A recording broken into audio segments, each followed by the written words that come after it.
మీరు చేయవలసిందల్లా ఒకటే, ఈ పంపులు వెంటనే ఆన్ చేయండి. మీరు అనవసరంగా రాజకీయాల జోలికి పోయి రాజకీయంగా కేసీఆర్ గారిని బదనాం చేయాలనే ఒక చిల్లర ప్రయత్నం ఏదైతే మీరు చేస్తున్నారో ఇప్పటికే అవన్నీ కొట్టుకపోయినాయి గోదావరి వరదలో. ఇవాళ మీరేమైతే అడ్డమైన మాటలు మాట్లాడినరో అవన్నీ తప్పుడు ప్రచారాలని చెప్పి ప్రజలకు అర్థమైపోయింది. అందుకే మేము అనేది, మీరు చేస్తారా పంప్ హౌజు చాలు చేస్తారా చెయ్యరా తేల్చి చెప్పండి. మీకు అసెంబ్లీ సమావేశాలు ముగిసేదాకా ఈ ప్రభుత్వానికి మేము గడువు ఇస్తున్నాం. ఆగస్టు 2కు అసెంబ్లీ సమావేశాలు ముగుస్తా ఉన్నాయి. అప్పటిదాకా ఈ ప్రభుత్వానికి, ఎందుకంటే మేము కూడా అందరం హౌస్ లో నిలదీస్తాం, రైతుల పక్షాన ప్రభుత్వాన్ని అడుగుతాం, ఎందుకు చాలు చేస్తలేరు మీరు, అవసరమైతే ప్రత్యేక చర్చ పెట్టండి. లక్షలాది ఎకరాలకు సంబంధించిన ఎకరాలకు ఆయకట్టు నీళ్ళిచ్చే ప్రాజెక్ట్ ఇది.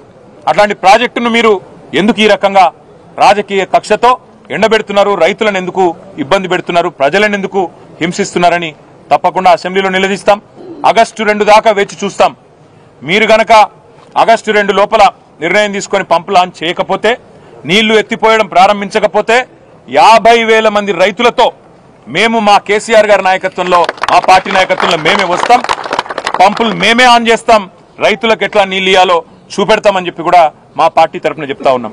ఉత్తమ్ కుమార్ రెడ్డి గారికి, ప్రభుత్వానికి, రేవంత్ రెడ్డి గారికి కూడా మేము విజ్ఞప్తి చేస్తా ఉన్నాం. వేషజానికి పోకండి.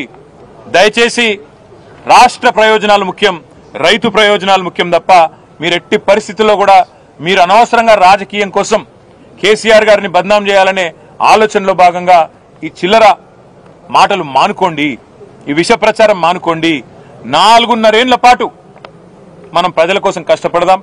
మీరు అధికారంలో ఉన్నారు, ప్రజలు మీకు అవకాశం ఇచ్చినారు, అది మీ అదృష్టం. పదవిని వినియోగించండి, అధికారాన్ని సక్రమంగా వినియోగించండి, సద్వినియోగం చేయండి. రైతులకు నీళ్ళు ఇవ్వండి, గొంతెండుతున్న పల్లెలకు నీళ్ళు ఇవ్వండి, అదేవిధంగా పరిశ్రమలకు సరిపడా నీళ్ళు ఇవ్వండి.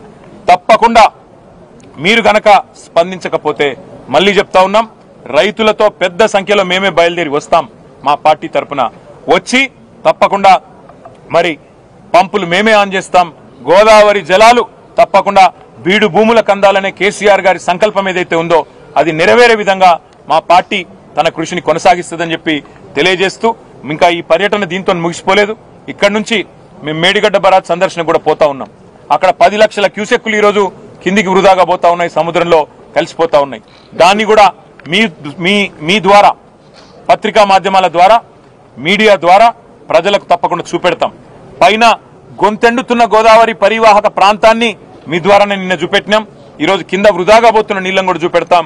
ఈ నీళ్లను ఎత్తిపోసేందుకు మొత్తం వ్యవస్థ సక్రమంగా ఉన్న, నిర్లక్ష్యం చేస్తున్న, ఉద్దేశపూర్వకమైన క్రిమినల్ నెగ్లిజెన్స్ ఏదైతే ఈ ప్రభుత్వం చేస్తున్నదో, నేరపూరిత నిర్లక్ష్యం ఏదైతే చేస్తున్నదో దీన్ని కూడా శాసనసభ వేదికగా, శాసన మండలి వేదికగా ఎండగడతాం.